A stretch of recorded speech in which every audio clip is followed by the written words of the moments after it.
Gel, gel, gel.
Gel, gel, gel.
Sus.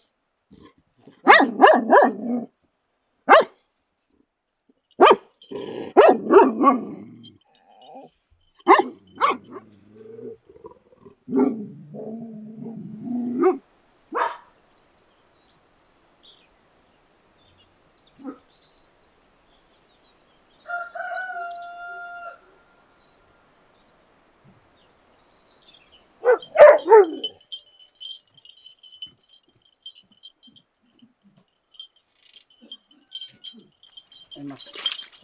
Rozi gel. Rozi. Gel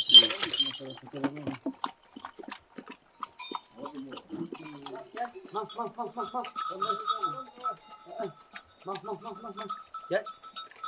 Gel oğlum. Gel. Lütfen açayım yukarıda çıksın ya. Gel.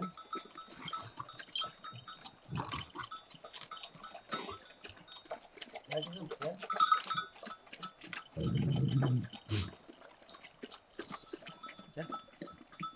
İsmim Cemil, soyadım Çetin. 99 doğumluyum.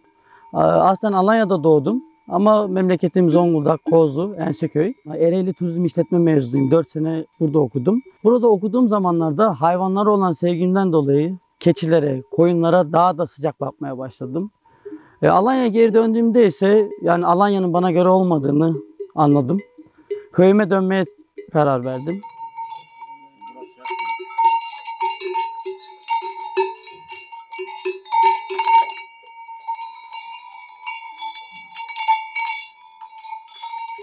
Köyde amcamın koyunları vardı, dedemin hayvanları vardı, büyükbaş inekleri vardı. O şekilde severek zaten küçükken bile yani hayvanların içinden çıkmıyormuşum. Sürekli hayvan güdüyormuşum ben çocukken. O şekilde ben de karar verdim. Askere gittim, geldim. Askerden sonra hemen keçi almaya karar verdim. Sağ olsun babam, annem, yanımdaki akrabalarım, sevdiklerim bana da destek oldular. Hala da destek olmaktadırlar. Ama şu an köyde yalnızım. Anne baba Antalya'da, Alanya'da yaşamlarını sürdürüyor. Ben burada yalnızım. Hayvanlarımla mutluyum.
Dedem der ki, oğlum davarı kışın tuzsuz, yazın da susuz bırakma. Biz de onun vaatlerini yerine getiriyoruz.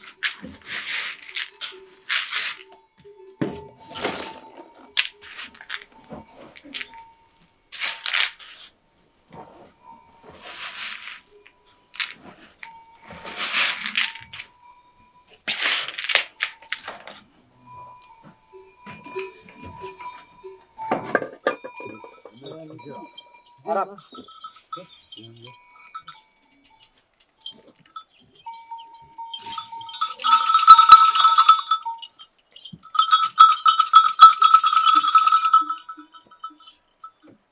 Üniversiteyi buraya yazmamla beraber yani köylerdeki akrabalarıma daha da yakın olmaya başladım. Özellikle akrabamın birinde keçi vardı. Onun yanına giderek bu keçi nasıl güdülür, nasıl bakılır, oğlak doğduğu zaman nasıl ilgilenilir öğrenmeye çalıştım. Özellikle kışın kar yağdığında bir hafta onun yanında kaldım. Onun yanında kar yağdığı zaman oğlak doğdu mesela karın içinde nasıl yapılır, ne edilir, eve geldiğin zaman keçileri nasıl yani yem yedirilir, otunu, yaprağını nasıl bir şekilde açık alanda verildiğini falan gördüm. O şekilde çınır açmak nedir bilmezdim mesela. Keçilere giderken çınır açılıyormuş. Onu bile öğrendim. Sırf bu keçi yapacağım diye. Yani temelden öğreneyim diye keçilere nasıl iğne vurulur, nasıl kesilir hepsini sağ olsun ben akrabalarımdan öğrendim. Keçi kesmeyi bile bilmiyordum. Kırkıyoruz mesela. Onların hepsini ben kendim yani bakarak öğrendim. Ece gel. Gel kızım gel. Gel.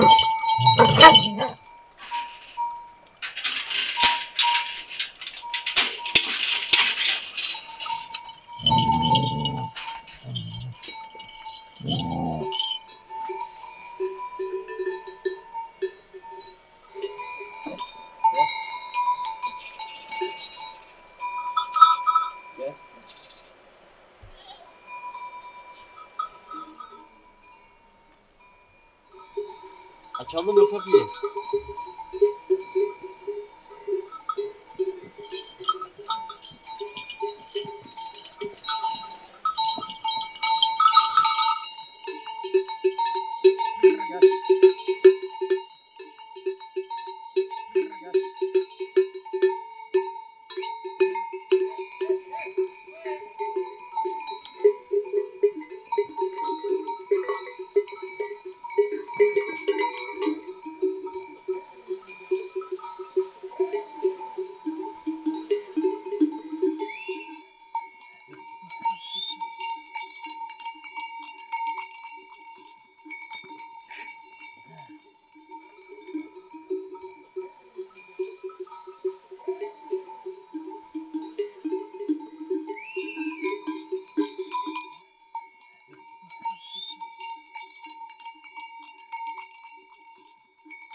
Gel. Gel. Gel kızım gel. Gel.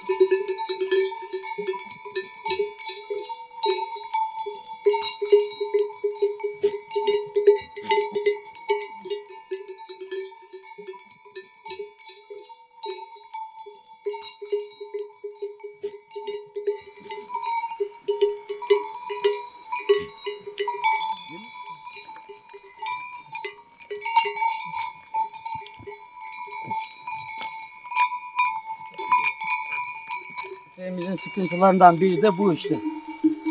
Çoban eğer dikkat etmezse, takip etmezse sıkıntılarımızdan biri de bu. Ağaca takıldı. Karnını doyurmaya çalışırken ağaca takıldı. Eğer fark etmeseydik gitmişti, kalmıştı burada çakallara yem olurdu. Gel, gel.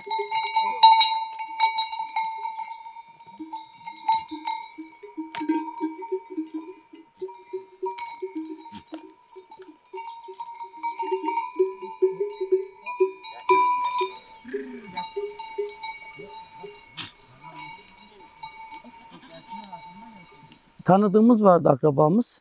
Onun sayesinde sağ olsun bana kurban vadeli keçi verdi. Yanında oğlakları da vardı. Erkek oğlaklar, teke oğlak deriz biz onlara. Onları büyüttüm kurbana kadar. Kurbanda onları sattıktan sonra bütün borcumu bitirdim. Sıfır sermaye ile askerden geldim. Hiç çalışmadan sermayesiz keçilerimi aldım. Şu an çok şükür borcum yok. Devam edip gidiyoruz.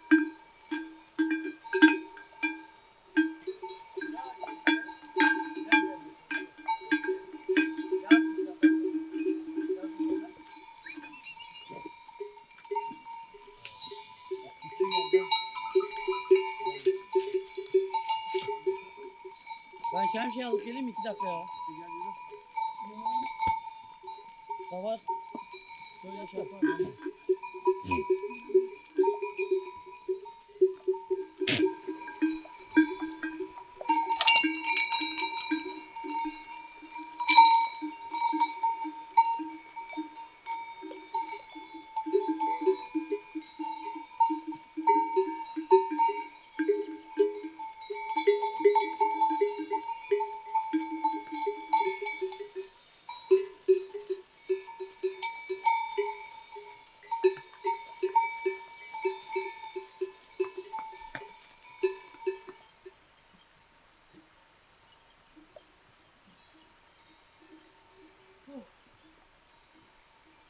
Şemsiye! Oh. Yağmur başladı. Bilseydim yağmur yağacağını.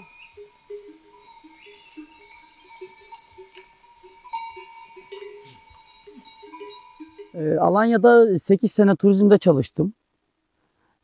Ama baktım olmuyor. Kışın okula gidiyorum. Yazın çalışıyorum. Ama yani büyüklerimi de görüyorum orada evli, çoluklu çocuklu olan büyüklerimi çalışıyorlar. Kışın başka iş yapıyorlar. Ek iş olarak hurdacılık, kamyon şoförlüğü yapıyorlar. Çünkü yazın olan iş kışın yok. Turizm de her şeyden etkilenen bir meslek. Turizm okudum. Hem Rusçam hem İngilizcem var. Anlaşabilecek kadar, rehberlik yapabilecek kadar İngilizcem var ama ben bunu tercih ettim. Kendi işim sonuçta. Cemil. Cemil. Yarın bunu toplamak lazım.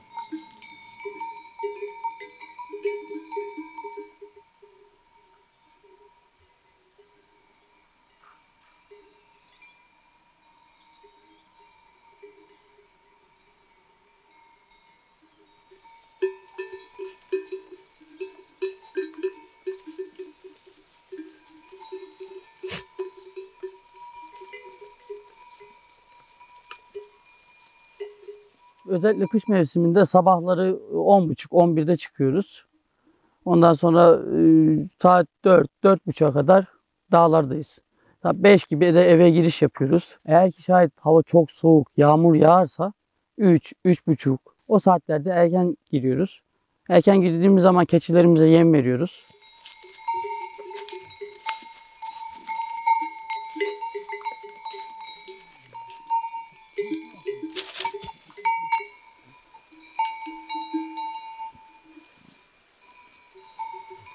Gel, gel, gel.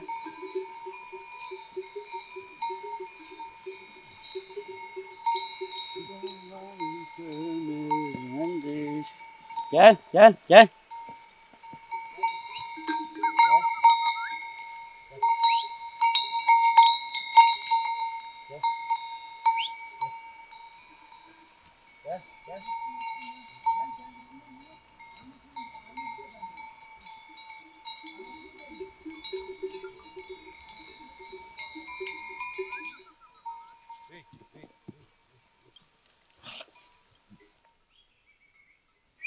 Gel. Arap gel. Gel, gel, gel. Mah, mah, mah, mah. Mah, mah, mah. Gel. Gel. Mah, gel. Gel tosunum benim. Bunu karşıda dağda bulduk biz. Bağırıyordu yavruyken annesini bulmuşlar tavuk yiyor diye. Kardeşleri de vardı yanında. Bunun gözleri, karnının altı her tarafı kurttu. Kurtlanmış iyice açlıktan. Yaz ayıydı bir de. Veterinere götürdük. Veterinerde bir hafta kaldı. Veteriner normalde uyutacaktı bunu. Biz vazgeçmedik gene. Savaştık bununla değil mi oğlum? Büyüdü koyunlarla beraber yetişti. Şimdi davara geliyor benimle. Hastası hiç çıkmaz. Oğlak doğar, oğlakları yalar. Bu da öyle, elmas da öyle. Oğlakları yalarlar. Eğer keçiler yalamazsa bunlar yalar. Renginden esinlendik. Renginden dolayı bu şekilde verdik adını. Değil mi oğlum? Karabaş, Arap. Bizim Türklerin koyduğu isimler işte. Oğlum, keçiler nerede? Davar nerede davar? Nerede davar oğlum? Kurttan dolayı. Kurtla savaşırsa diye. Kulaklarını da zaten o yüzden kesiyoruz. Normalde hayvanları sevdiğimizden canlarını acıtmak istemeyiz ama işte kurtla savaşır, kurt kulağından tutup da zaten kurt can damarı köpeklerin. O yüzden kesiyoruz kulaklarını. Yani bu bir yere koştuğu zaman ormanın alanında bunun sesini duyarak diğer köpekler de peşinden gidiyor. Bu fazla havlamaz. Kurdun peşinden giderken havlamaz.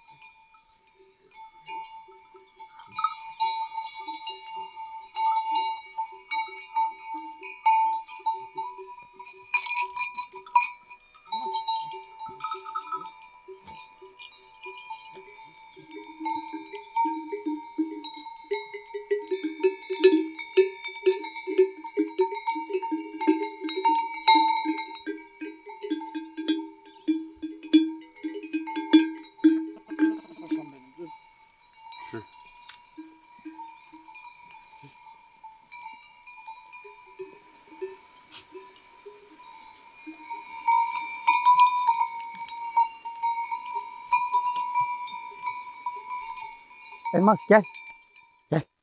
Gel. Gel. Köpekler benim can dostum. Benim yardımcılarım. Bunlar olmazsa ben bunlara güveniyorum yani. Bunlar olmazsa ben hayatta bırakamam da var yani. Başıboş bırakamam. Kesinlikle. Değil mi oğlum? Elmas, Arap bir de Rozi var. Rozi bugün gelmedi ama olsun. Hayvanlar insanlardan iyi. Nankör değil. Nankör değil. İnsanoğlunu 40 gün taşı, 41. gün bırak, indir. Senden kötüsü olmaz. Ama bu hayvana vursan da, dövsen de gelir hemen. Çağırdığın zaman hemen geri gelir. Onlar da birbirlerine can dostlar, birbirlerine sahip çıkıyorlar. Ve hepsi beraber büyüyor. Kediyle köpek bile anlaşıyor ama insanla insan anlaşamıyor. Özellikle bu devirde.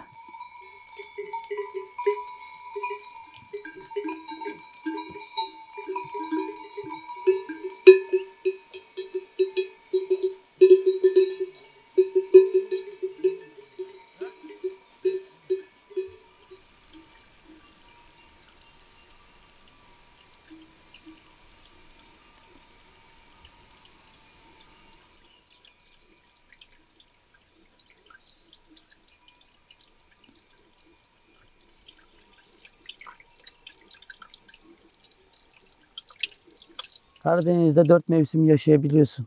Sonbahar, ilkbahar, taze çiçekler. Ama Akdeniz'de öyle bir iklim yok. Özellikle şehirde sadece yaz ve Akdeniz iklimi çok sıcak oluyor.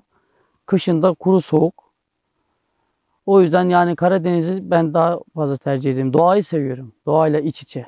İnsanın insandan kaçışıdır. Doğa sevgisi. Ben tek başıma değilim ki. Bunlar var. Can dostlarım var benim. Keçilerim var. Değil mi oğlum? Ben yalnız değilim.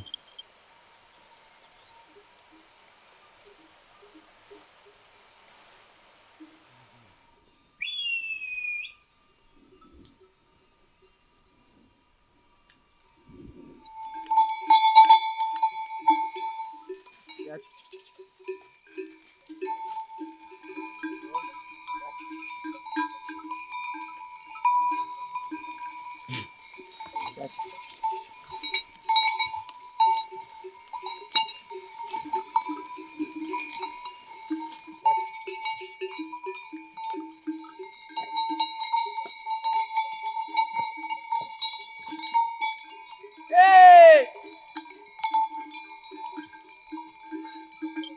Gel.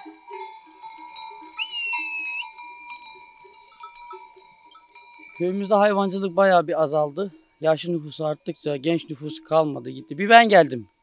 Yani bir sene içerisinde bir ben geldim köyüme yerleştim. Hayvancılık gitgide azalıyor. Arazimiz iyice ormanlaşıyor. Yani kurtlar, böcekler daha da çoğalıyor. O yüzden çok zorluk çekiyoruz yani. Çekmiyoruz da değil. Karşıda da Tarlada amcamın koyunları var. O da koyunlara bakıyor. Ben de aynı şekilde keçiye bakıyorum. Hep beraber bu şekilde geçirip gidiyoruz. Azaldı. Bayağı azaldı. Üretim maliyetleri çoğaldı. Fazlasıyla çoğaldı. İnsanlar artık bakamaz oldu hayvanlara. Yani girdisiyle çıktısı çok farklı. Arasında dağlar kadar fark var. O yüzden insanları iyice bırakıp şehirlere göç etmeye başladı. Gel. Oy. Gel çık çık çık çık çık. Gel. Gel kızım gel. Gel.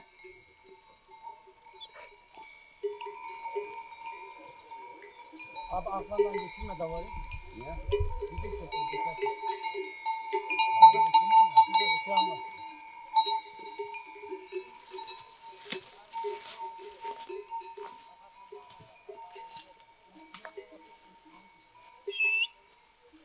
Bu bizim eski değirmenimiz. Önceden köy halkı, büyüklerimiz, atalarımız yukarıdan gelen su ile ektikleri buğdayı, mısırı buraya getirerek sırayla un haline getirdilermiş. Aşağıda da bunun mekanizması var. Gelen su çarkı çevirerek şurada gördüğünüz gibi taşı döndürüyor. Burada unu haline getiriyorlardı mısırı. Şu an kullanım halinde değil.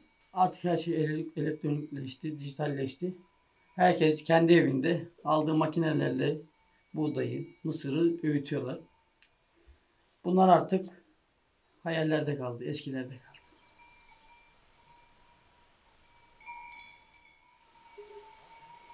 Geçen sene keçimin doğum zamanı buralardaydım yine aynı şekilde.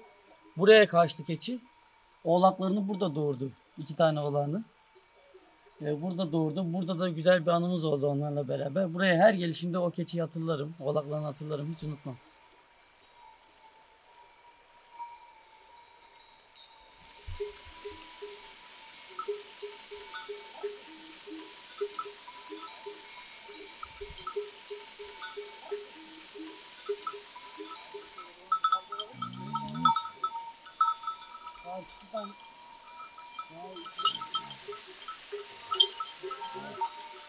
En büyük zorlandığım konu oğlak. Oğlaklar doğum sırasında, doğum esnasında dağlarda doğuyor.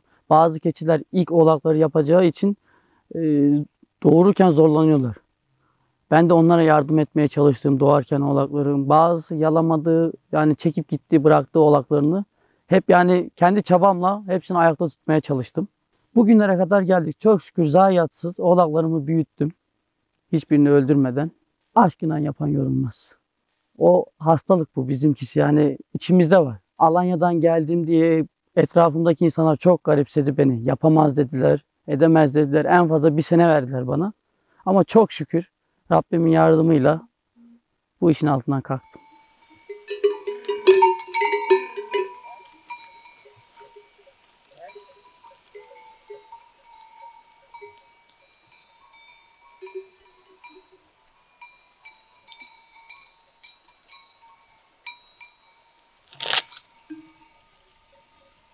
Özellikle elma, yaz aylarında elma ağacımız çok burada.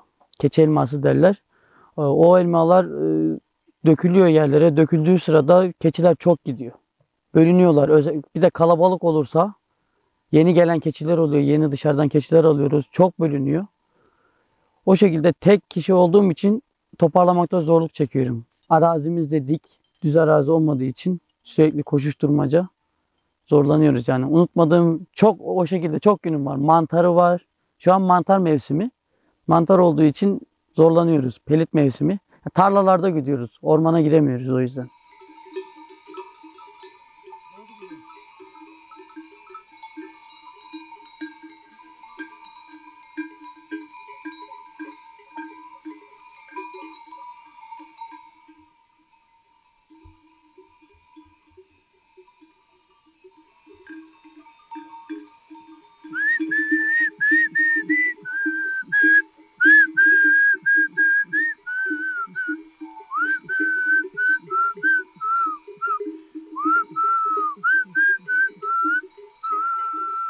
Anam beni bu dağlarda gezmek için doğurmuş. Seviyorum bu dağları, temiz havayı, doğayı. Hayvanları seviyorum ya. Gel, gel. Bunu biz çobanlar yaparız. kiren ağacından olur. Bu dağda yetişen kiren ağaçları vardır. Meyvesini toplarız, reçel yaparız, marmelat yaparız. Dallarından da bu şekilde kendimize baston yaparız. Dağlarda kullanabilmek için. Evet, çobanlar için değil ama biz buranın, bu Zonguldak'ın yöresini çobanlar çoğunlukla bu şekilde kullanır dağlarda. Dal eğebilmek için keçilere yüksekli olan dalları takarız buraya.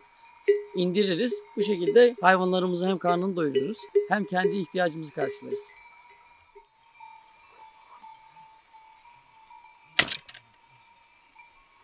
Sucuklarımızı pişireceğiz. Onun için doğal usul şiş yapıyoruz.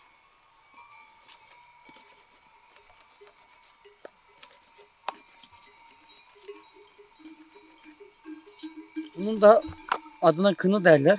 Bıçaklar için kendimiz yaparız. Bıçağı hazır alırız. Bunu ıhlamur ağacından yaparız. İçi oyma şeklindedir. Bıçaktan başka, bu bıçaktan başka hiçbir bıçak giremez. Buna göre yazılır, çizilir. Ondan sonra kesim yapılır. Ihlamur ağacındandır. Doğal bir kılıftır bizim için.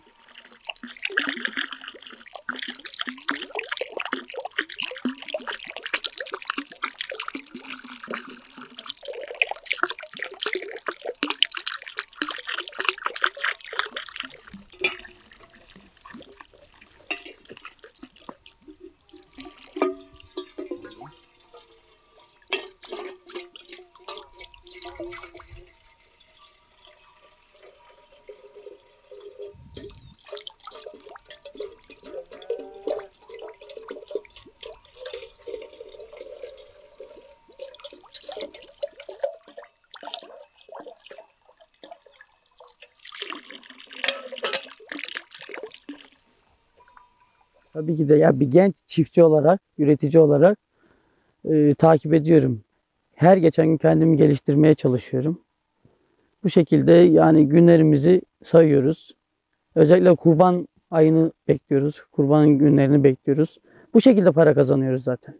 Geçimimi kurbandan kurbana hayvan satarak, kurbanlık satarak sağlıyorum.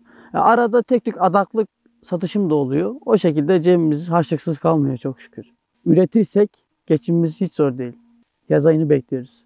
Yaz aylarında 3 ay keçimizi sağıyoruz. Peynir ve süt elde ediyoruz onlardan. Satıyoruz. Yoğurt yapıyoruz, satıyoruz.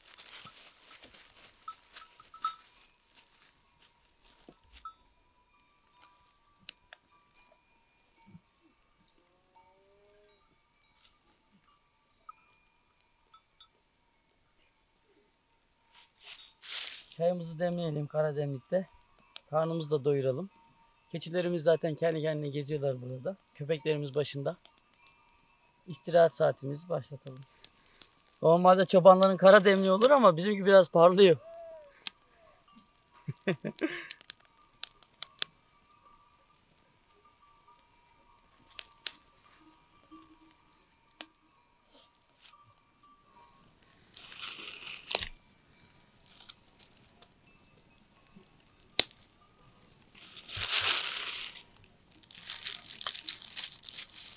Karadı kaşların ferman yazdırır. O dert beni diyar diyar gezdirir. Ah ulan dağlar ah. Şu devirde evlilik biraz uzak gözüküyor bize ama bıkmadan, usanmadan bu işi yapıyoruz. İnşallah karşımıza da öyle biri çıkar. Evleniriz. Yani şu devirde çok zor evlenmek. Yani her insan gelmiyor köye. Oysa ki yani şehirler beton yığını, başka hiçbir şey değil. Burada doğal. Her şey doğal. Yani yaşadığını hissedebiliyorsun burada. Şehirde ise öyle değil.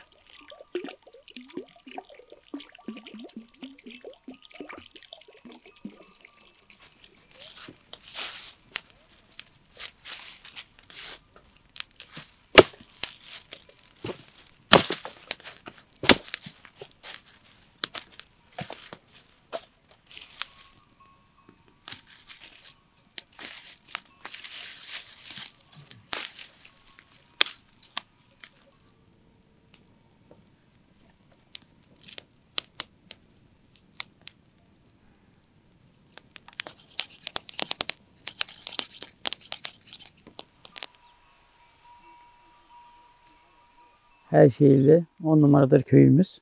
Çok güzeldir. Daha gitmediğimiz, görmediğimiz yerlerimiz çok ama bir gün yetmez açımız. Ondan sonra batıyor her taraf. Turizmde yaşadığım için biliyorum. Yani herkes, yani iyi niyeti suistimal eden insanlar çok oluyor.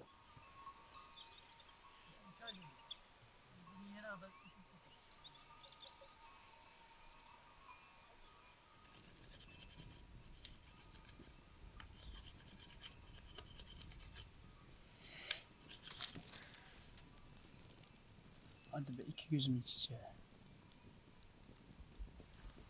Hiçbir şey yok. O kaldı diğer tarafta, bu tarafta kalmadı. O dereden karşıda.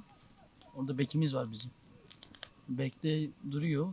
Yaz aylarında gidiyoruz, orada çayımızı demliyoruz, içiyoruz ama derede su olduğu için şu zamanı, kış mevsiminde geçemiyoruz oraya.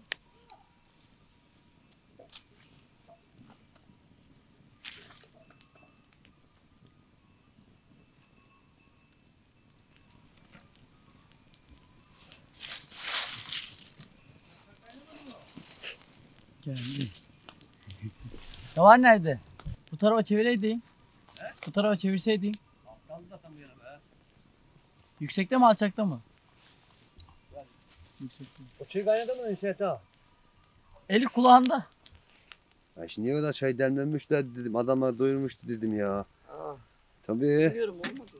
Normalde ben yalnızım. Tek başıma yapıyorum bu işi ama Sezgin abim var. O da bu işin hastası. Eski çobanlardan. Baba da varını çok gütmüş zamanında.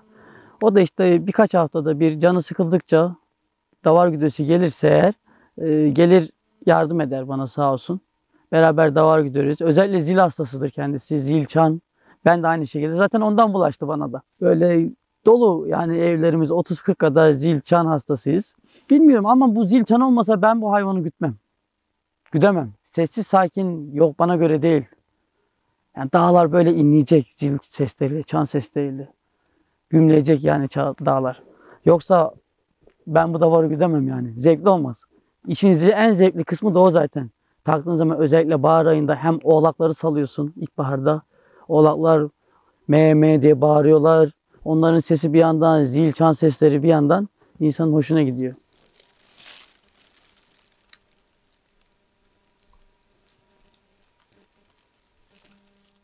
Yazın 1.30'da ateş yakardık. O çayla hiç acıkmazdık ama. Sadece çay. Yok be, sadece domates, biber doluydu ya. Alıyorduk. Sizin çobanlar kalabalık. 2 kişi Süleyman'ın babasından ikimizdik biz. Bak, O zaman. Şeygil de var, o zaman 15'ler de var. Onunla ayrıydı ya. Onunla ayrı bölgedeydi. Bizim de oralara ortaktı ya. Biz beraber giderdik. Tekeyi mekeyi beraber ödedik onlarla. Abi şimdi nasıl bıraktın derken ben iç güvesi gittim başka köye. Bilader'de kaldı davar koyun. O yüzden ondan sonra herkes kendi çanağını ayırdı. Bir şeyler aldı. Herkes çalışmaya gitti. Gurbete gitti. Herkes emekli oldu. En ufakları benim biraderleri. Hepimiz emekli olduk Allah'a aşkına. En büyüğümüz vefat etti. Özlemez miyim? Rüyamda güdüyor yani davarı. Vallahi diyorum bak.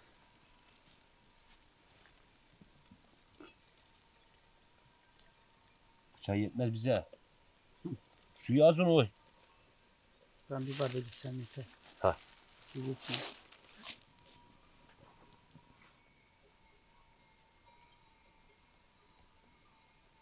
Bizim bu kadar rahat oturmamızın sebebi köpeklerimizin sürüye sahip çıkmalarıdır. Yoksa bu civardaki kurtlardan, ayılardan keçilerimiz yani çok zayiat verebiliriz. Köpeklerimiz olmasa sıkıntı yaşayabiliriz yani. Olmuş mu? Olmuş. Çayın da. Çay. Beşçik.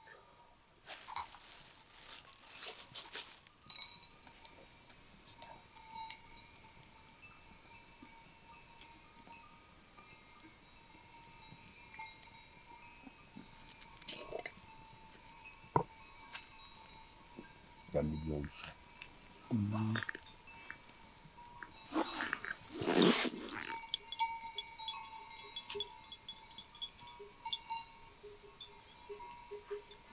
Özlemişim Karaçay'dan seni de.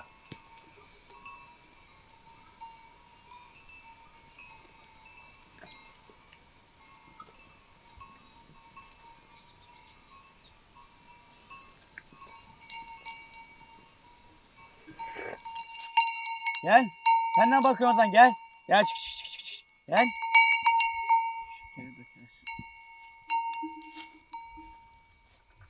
Al.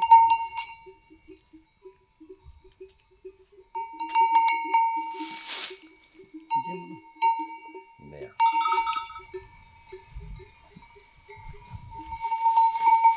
Gel. Gel kızım gel. Gel.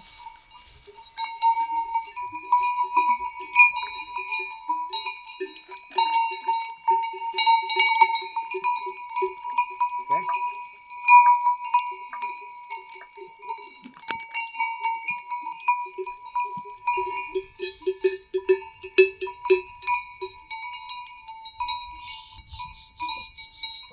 Vay ya.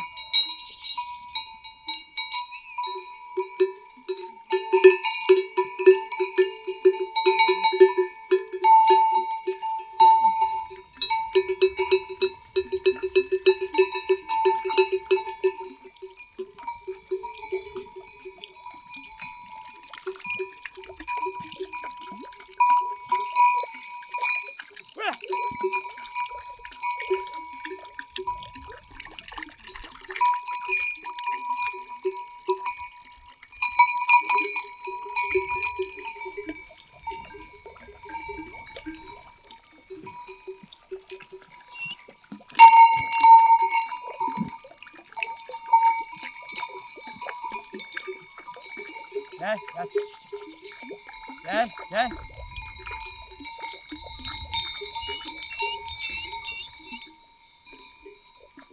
Koyun birliği, keçi koyun birliğimiz var. Oraya yazılarak her sene destek alabiliyoruz.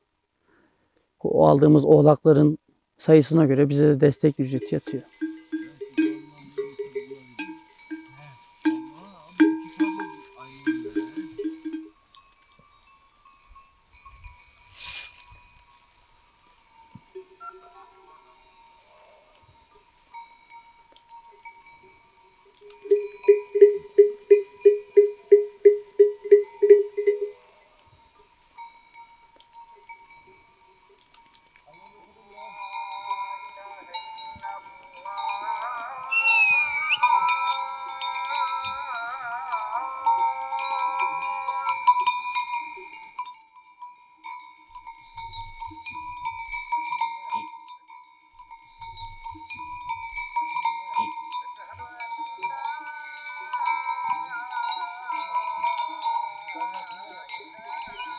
Gel.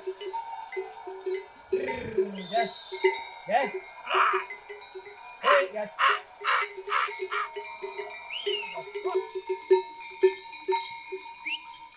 Gel, gel, gel. Gel. Gel. Hey, hey, Gel. hey. Ya, hey, hey. Gel, gel. Oh!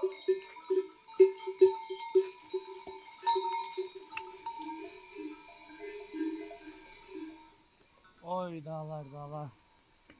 Ağlar sağanam ağlar. Gel. Gel.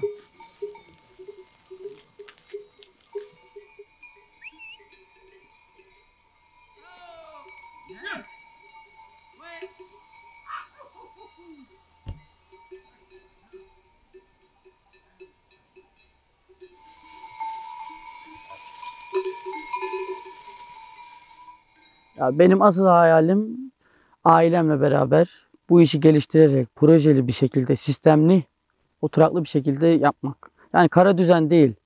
Yani sonuçta üniversite mezunuyuz. Çiftçi belgem de var. En iyisini en iyi şekilde üretmek bizim amacımız. Vatanımıza, milletimize faydalı olmak. Gel, gel, gel, gel, gel. Oy, gel.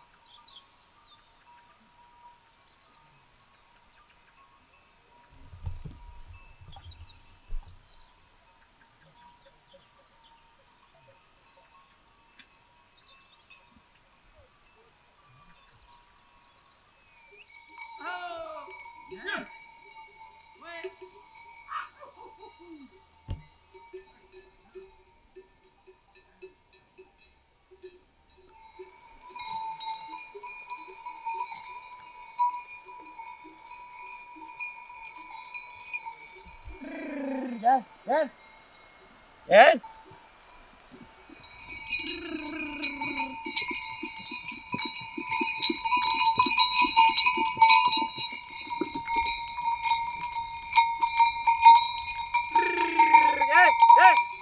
Gel.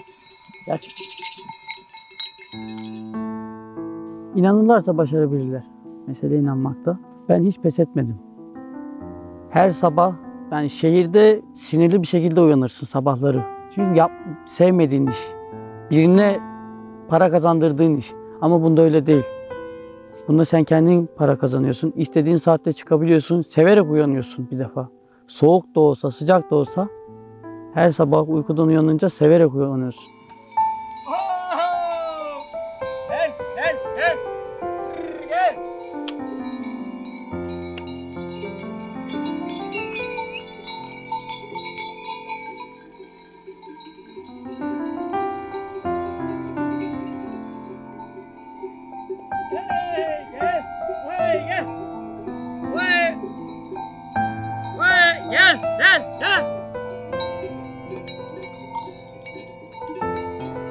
Ya günümüz gençlerinden, yaşıtlarından tek istediğim üretin. Sadece üretin. Üretmezsek olmaz. Yok oluruz. İnsanoğlu olarak yok oluruz. Her şeyi hazır beklemeyin. Üretin ki yarın bir gün çocuklarımız da bizlere örnek alsın. Bizlerin yolundan gitsin.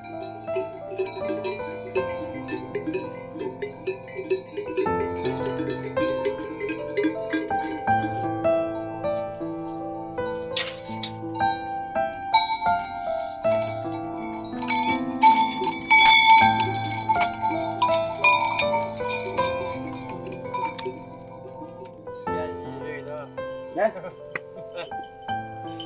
Bugün neredeydin sen? Niye gelmedin davara? He? Niye gelmedin sen? Sana soruyorum. Şşt. Bir daha olmasın. Tamam mı? Hadi. Bir daha olmasın.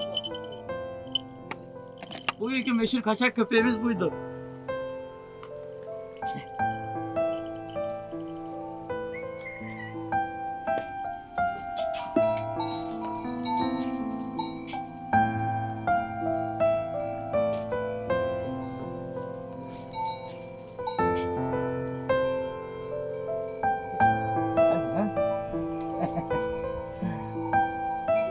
Gelsene. Gel yanıma gel. Gel.